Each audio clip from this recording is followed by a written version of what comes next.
Signed a contract with the UFC before there was even a 55 division.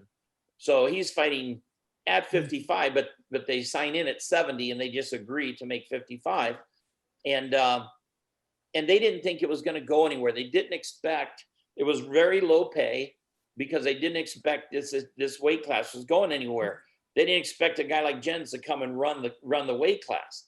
And so he signed a contract that was pretty crappy. And so I'm looking at the contract, and every time Uno, Hallman, Penn, he's making less than they're making. He's the champ. Jesus. And I kept going back to Dana and saying, Dana, this is back when Dana and I got along for about a month. And he goes, Monty, he goes, if we don't follow the contracts, why even have contracts?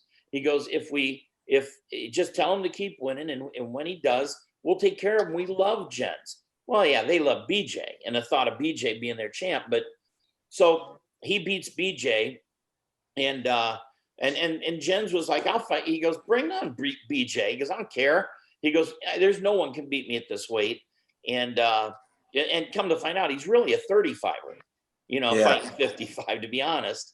And so he beats BJ, and I say, I go, Jens, you got a copy of that contract you signed? And so I get it, and I'm going through it, and I'm like, because Jens goes, that's it, that's my last fight. And I'm going through, I'm like, yeah, there's an option. If they give us in writing within 30 days, they get to get him for 13-13. BJ just made 20-20. And so I told Jens, I go, don't say anything. Don't say a word. When they tell you, do you want to fight? Say, yes, I am. I'm fired up. And we waited. I waited almost 40 days until they wanted to buy the plane tickets they brought out Dean Thomas, who had beaten Jens. I mean, it's not like they were giving Jens any breaks, right? They're giving him the toughest guys in the world they can find. And so they give Dean Thomas in London. And I said, yep. And I finally go, yeah. I go, Joe, we're all about it, but we need to get that new contract. And he goes, no, we're going to do the option. And I go, that thing, we never got any notice. I think that's over with. And he goes, I'll call you back. Phone rings 5 minutes later.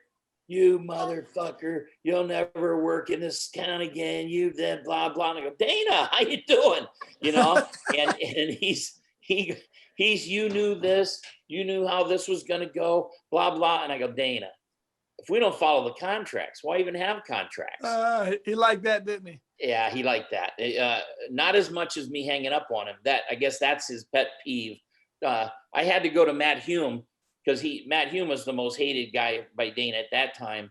And I go, give me some insight. And he goes, if you're getting mad at him, hang up on him. He hates that. So I hung up on him.